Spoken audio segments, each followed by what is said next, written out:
you hear me well? Yes, yeah, perfect. Yes. Thank you, Rabbi. It's a question about Rosh HaShanah. Since this Rosh HaShanah falls in Shabbat, and in Shabbos we cannot do Teshuvah, and we cannot cry. Okay, all right. Yes. Yes. And I am wondering if we can do this Shabbos, cry or do Teshuvah. Yes, so that's a good question. Absolutely. Thank you, Rabbi. No, it's a must, because on regular Shabbos. So it's let me just repeat the point, because it's a beautiful question. The question is, so on regular Shabbos, you have to be happy. You have to you have to enjoy your being in this world, right? That's you have to eat good food, wear different clothing, than not like you eat not the food that usually don't you eat on weekday clothing, like separate, like all of the kids I see, I enjoy so much. Like they Shabbos shoes, that's special, and then they send all the girls with these dresses. It's unbelievable. So they treat it as well. They understand the holiness of Shabbos. You understand? So it starts from the beginning, right? So it says you have to enjoy, and you should not cry, and that's why even though there's a prayer for the sick people, but it's only the communal prayer. So Gabbai says the prayer. So we don't say we as individuals just add names. He said for Cholim, for sick people, and he pauses, and we insert all of the. I insert like all of the sick people from my list. Okay, everybody do the same, right? Because we should not get upset and stuff like that. So to do Teshuvah on Shabbos, so usually people, so the problem is not to cry on Shabbos, not to get upset on Shabbos. But here is a different thing. Rosh HaShanah is actually a day of judgment, when our life is stake. So when it's pikuach nefesh, it's literally pikuach nefesh. You never know when a person is going to die. So it is proper actually to cry on Rosh Hashanah, even if it's called false on Shabbos, because again you're trying to save your life. And when you're trying to save your life, so all of the other considerations are set aside for now, and it's proper to cry on Rosh Hashanah, because person who cannot cry on Rosh Hashanah, it's a sign of arrogance, right? So try to think of something, right? It's proper to cry because of HaShem, how He's merciful for you, how He delivered this salvation, and just remember of salvation. Don't forget, people that say, of course it happened. I waited 3 months. Of course, with other people it should happen the day after. But I waited 3 months. It should have happened. Absolutely not. Absolutely not. Understand? So somebody asked me this question, beautiful question. Some people just right now that they just watch online. They cannot join us because they are in different time zone from overseas. So this person from England. So this lady, so she asked me a question about, very interesting question. She said, why in a siddur? No, was she or somebody else? Maybe somebody else asked me this. It's actually it's not here. She asked me a different question. So somebody else asked me a question. It was like, why in a siddur we said only save us from what was the wording from life-threatening disease, like something like severe diseases, right? Severe illnesses, but not should we not say from all of them, right? So it's a very interesting question, right? It's very interesting question. So we answer, right, because many diseases are not life-threatening. A person getting sick many times during the lifetime, but they're not life-threatening. But when it's life-threatening, you need a clear supervision, like involvement of HaShem, and that's the parallel, I guess, in Rosh HaShanah. So we cry, HaShem, you have to save us. You have to save us, and you have to show us mercy. Because why? Because our merits, it's not enough, for sure, not enough. And the more humble a person is, the better it is for him, right? Or for her. If Moshe Rabbeinu cried like a baby, with all of his holiness, with all of his merits, he said, I'm nothing. So please allow me. Like he would cry like a poor person begs, even though he said, okay, Hashem, look, I want this. You can use my merits. He never said that. And same Yaakov Avinu. He said, who I am? Maybe Hashem already used up all of my merits. Yaakov Avinu, the Holy Father, right? So who are we? So we have to be humble, right? And when you crying for your own life, right? It's absolutely proper to do Teshuvah on Shabbos, so it's an exception. Thank you so much. You're welcome. That's a very good question. So we have to be prepared. So tomorrow is going to be very long slichas. So what is long? It's like I think maybe 1.5 hours, maybe longer. So I would say just if you're slow reader and a lot of text. So do like 1 hour 45 minutes, like plan ahead minimum. Okay. And okay, so try to concentrate on something. Of course, like it's a lot of text, a lot of and the time is pressing. Even 1 hour 45 minutes, as I said, still it's you have to read very fast. You understand? Maybe in 2 hours. And on Rosh HaShanah, so if you're going to Rosh HaShanah, so you understand it's a judgment day. You understand that you deserve it, but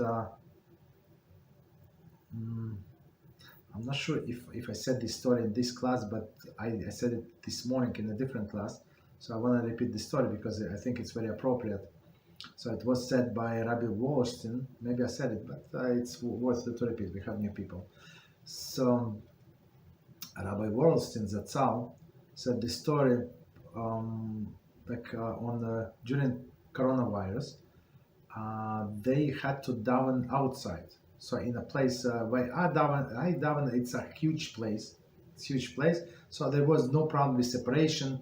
And in our area, like it was like, I think they would allow 20 people. Even with separation, it was still limited. 20 people in one place, but we have several places, so we were able to split. It was no problem. Even inspection would come, so there is no problem. Right, but in that place, it's not. I mean, it's big, but there are many Jews, much more like in a place where I pray, and they would pray in a tent. They would make a tent outside, and the government regulations were much easier. So everybody would pray outside. Still, they have to keep the distance, but of course nobody did. But that's the story, right? And who was praying is a chazan. The person who was praying is a chazan, Halachos survivor. Halachos survivor. So at that time he was 95 years old, and he did what? You would not believe he would do Musaf. Musaf is on Rosh HaShanah. Is I don't know, maybe 2 hours, and you have to sing a lot and loud. And some other people, of course, they join, so you have to be louder than them. At least they can hear you. Maybe not louder, but should hear you. So you have to have like a lot of energy, a lot of health, a very strong voice. And this Chazan was able to do it, which is 95 years old. Most people like lost their mind and everything by this time, like for sure. All right, and so Rabbi Wallerstein Zatzal said after all was done, so it was Kiddush, they sit down to eat, and he asked this Halachos survivor, and Rabbi Wallerstein was working with troubled kids, right? Teenagers, girls, mostly, right? They drop off, like all the yeshivas threw them out because they were not good kids. They end up on the street. Parents did not want them, so it was a terrible situation. And he had these few seminaries. He would take these girls in high school, and all the troubled kids, all the toughest girls in town.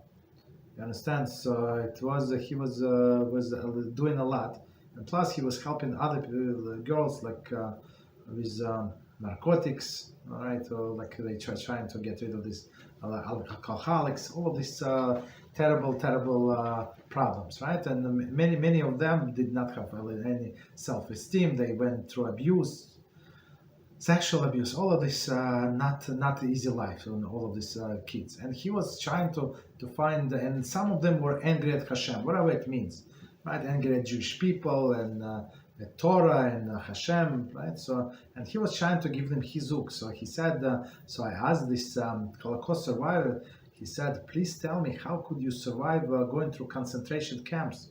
It's not like he was in America. eating a little less, right? He was actually in a concentration camp, and he said, "Tell you the truth." So I was a very strong young boy. So I don't remember how old was, but a teenager, and he survived. And when they got liberated from by I think Americans, I don't remember. So he went to his hometown, and everything was destroyed. So they leveled to the ground almost, like most of the buildings where Jews used to live. And he said that I stay in that place for 1 month. Why to stay? Maybe somebody else survived from my family, because the family, like extended family, everybody lived close by. And he said I stay there for a month, and guess what? Nobody came.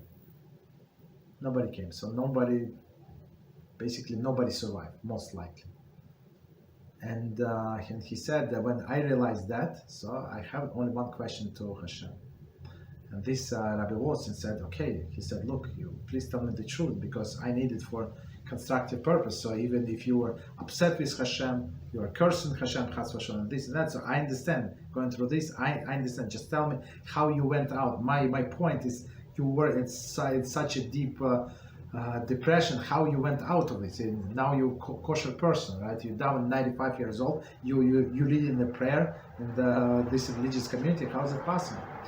And this person said that when I realized that nobody's coming back from my family, so he said, I have only one question to HaShem. Rabbi Watson said, I got excited. Please tell me. So he probably went down for 10, 20, 30 years and then become religious again. He said, HaShem, I do not know. Please tell me why you spare me from the whole of my friends, family, from everybody, from the whole town, why you spare me. And he said, I cried. HaShem did not answer. He said, HaShem, since you don't answer me, I promise you, I'm not going to let you down. I know that you kept me here for a purpose.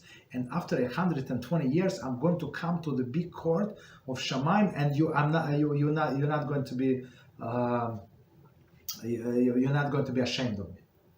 You understand? And he said, since then I lived the life like this.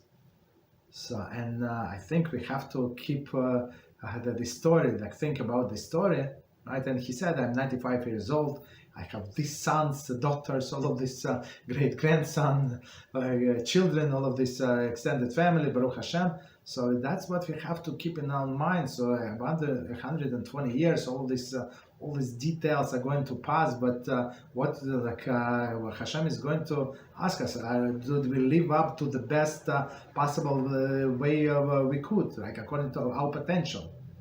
Right? It says that Shmuel was like Moshe and Aaron combined, right? So Moshe and Aaron, so that's what scriptures say, and some our rabbis said they're combined, so that's was he holy. And other rabbis said, you normal, you would say that Shmuel, who lived much later, was like Moshe, who spoke to Aaron, to the Hashem face to face, whom Hashem said the most humble person. He was equal to Moshe, or to Aaron, who's made the clouds of the glory travel, like all of these miracles. Okay, it's a little far-fetched, right? So the explanation is, so same as Shmuel reached his full potential in his life, same as Moshe, right? His full potential, same as Aaron, full potential. Of course, this potential is different, but full potential, and that's what we have to keep in mind.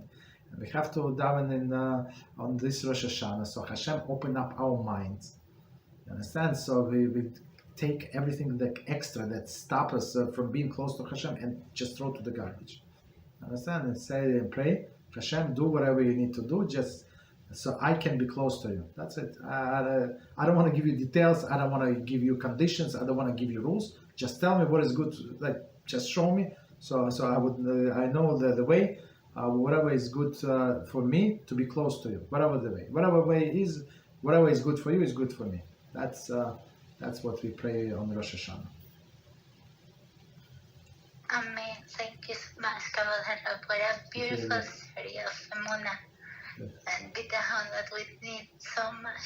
Okay, Baruch Hashem. So we should strengthen ourselves, and remember, so we all can reach our potential. Nobody expects us to be a Moshe, Aaron, or Shmuel. Nobody, right? But but Hashem expects us to be the best version that we possibly be. So push yourself. Right? We have to push ourselves higher and higher and higher, when every day. Why? Because we can. Okay. And why? How do we know we can? Because Hashem still keeps us in this world. So if He would not, as we actually learned, as a person from our morning class, so we learned in Rabbi Dessler's Zatzal, he said that when person is in depression, but he cannot achieve something, so he said he goes against Hashem. How? Hashem has a faith in you. If he will lose a faith in you, He will take you out from this world. But He still gives you oxygen. Why? Because He has a faith in you. And you said, I cannot live, so you're going against Hashem. Understand? So if He keeps us in this world, it means that we have potential. When we reach our potential, like Moshe Rabbeinu, 120 years old, he said, for sure you're healthy, like strong, as a 15 years, as a 20 years old, I'm taking you out. So that's meaning the reaching the full potential. But us, we have Baruch Hashem way to grow. Okay.